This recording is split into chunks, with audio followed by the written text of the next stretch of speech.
As wargamers, we love cool models, fantastic scenery, and well-written rules. But none of that matters if you don't have a good time. In this video, I'm going to share a few insights I've picked up over the years about how to make sure that everyone at the table has a good time, and more importantly, wants to come back to throw more dice and move little toy soldiers around. Whenever you play a game, especially with somebody that you don't know particularly well, it's good to understand what you each expect to get out of it. There's no one single right or wrong way to wargame, but there are some really quite different approaches. And if you don't establish the rules, the tone of the game before you start, it can lead to a little bit of friction later on. Is this a highly competitive game where remembering units' special abilities and measuring distances with absolute precision is part of the deal? Is it a beer and pretzels, chuck some dice and blow things up kind of a game? Perhaps it's somewhere in between. It doesn't matter which one it is, but make sure that you haven't got one person playing one type of game and another person playing a different one. This leads nicely into my second point, which concerns the experience level of my opponent. For me, this has a huge impact on the way that I play a game. I've heard horror stories of people running demos and crushing everyone who comes before them.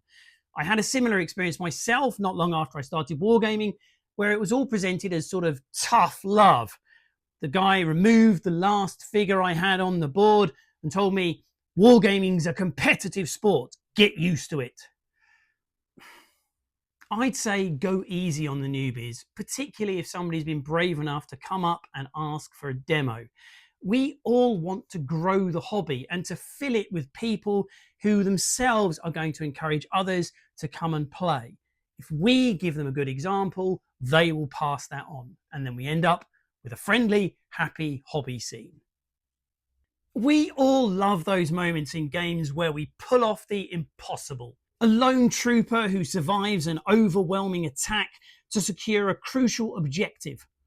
A humble warrior who wins a fight against a champion that should make mincemeat of him. These moments are what we remember about our games, like key plot points in a great story. But celebrating your successes is not the same as celebrating someone else's failures. If you roll nothing but sixes, you've nailed it. Punch the air with joy. But if your opponent rolls one for every single save, it's not the same thing. Jumping up and down at your opponent's appalling luck is gloating. It's unsporting. It's just not cool.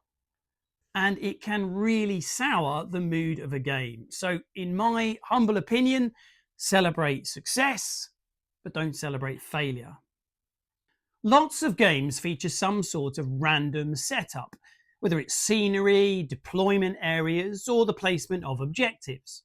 If a scenario is obviously skewed one way or the other right from the start, I would always mention it to my opponent.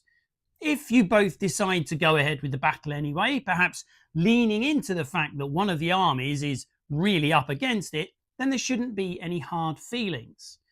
But I wouldn't recommend ever forcing an opponent to go through with a battle that's basically doomed from the start. I have to admit that I once did this. I had 2,000 points of Space Marines, and my opponent was forced to march his Tyranid army across the long length of the table as I basically shot him to pieces.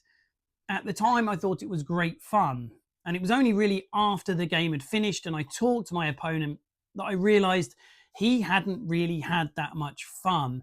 Now, if I stopped and thought about it, that was pretty obvious. But at the time, I was just enjoying using my army. Now, not everyone's going to have a problem with that, but I look back on that battle and I'm a little bit ashamed of it. I know that that player felt like he wasted an evening, and I would never handle it that way if the situation arose now. Having talked about trying to set up a fair game, it's worth bearing in mind that some of the most memorable wargaming stories come from catastrophic defeats. Whilst it can be tough to smile as your carefully painted miniatures are swept from the board, it helps to remember that For your opponent to feel the thrill of victory, you have to lose. And learning to lose well is something that I genuinely think makes us all better gamers. It's at least as important as understanding the rules and all the rest of it. Let your opponent enjoy his or her victories, even if you're secretly seething on the inside. I think it's part of the deal when we sit down together and move toy soldiers around a table. And as I mentioned, with a bit of luck, those losses will become the glorious defeats that you tell people about in years to come. My final observation concerns probability defying dice rolls. As gamers, we are all subject to the whims of the dice gods, and they are as capricious as Great Cthulhu or any chaos god you care to mention. A simple, wow, I've rolled well, or yoicks mate, bad luck, can serve as a reminder that the fate of our minis is often out of our control.